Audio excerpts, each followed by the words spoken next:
We're here in Manchester at Accountex North, and I'm delighted to be joined by Cheap Accounting's Elaine Clark. Hi, Elaine. Hello, how are you?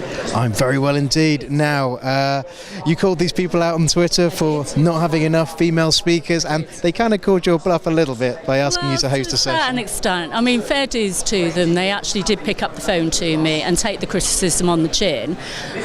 They recognised that it was deserved because there weren't enough female speakers, and there still aren't enough. But having said that, generally there aren't a lot of female speakers, and I think we've got to address that ourselves. If we want more females here, we need to step up to the plate. But I've run 2 sessions now today on the back of outing them on Twitter. I've run a session this morning on women in accountancy and a session this afternoon on sole practitioners, and both of them were really, really well received, and both of them areas that Accountex generally hasn't really addressed as single subjects in the past.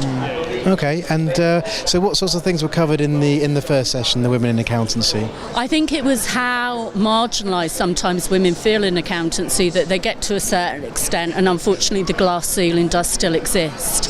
And how do we overcome that? And I think there's a general thing that women will go on and set up their own practice because they might have reached a certain extent either in industry or a larger accountancy practice, and they can't get any further.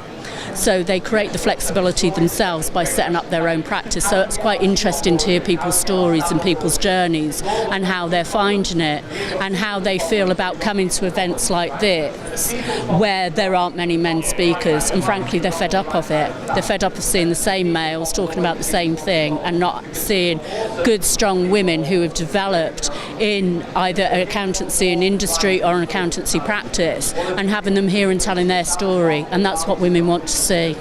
Fantastic. And second session was on sole practitioners here? Yeah, there was standing room only. We nicked some chairs and that still wasn't enough. So yeah, no, that is really interesting as well, because again, the feedback was that people come to an event like this, it's full of stalls and they look fantastic, but they don't know how to navigate round it. They don't know what journey that they should be following around these stalls and these sessions that they have. They don't know where to start and they feel a bit overwhelmed by things. So what is there for a sole practitioner? Where on any of these stands do we see something that is, if you're a sole practitioner, this is why you should be using our software because of the benefits that you can have and the benefits your clients should have. It's all about product.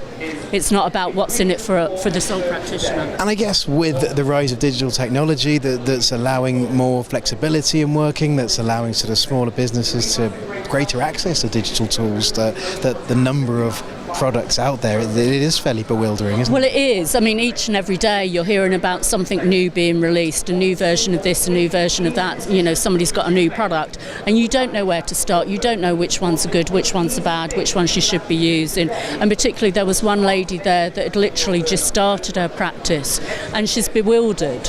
She doesn't know what she should be doing. And therefore, you know, it's like, well, I can't do anything, a bit rabbit caught in the headlights type approach.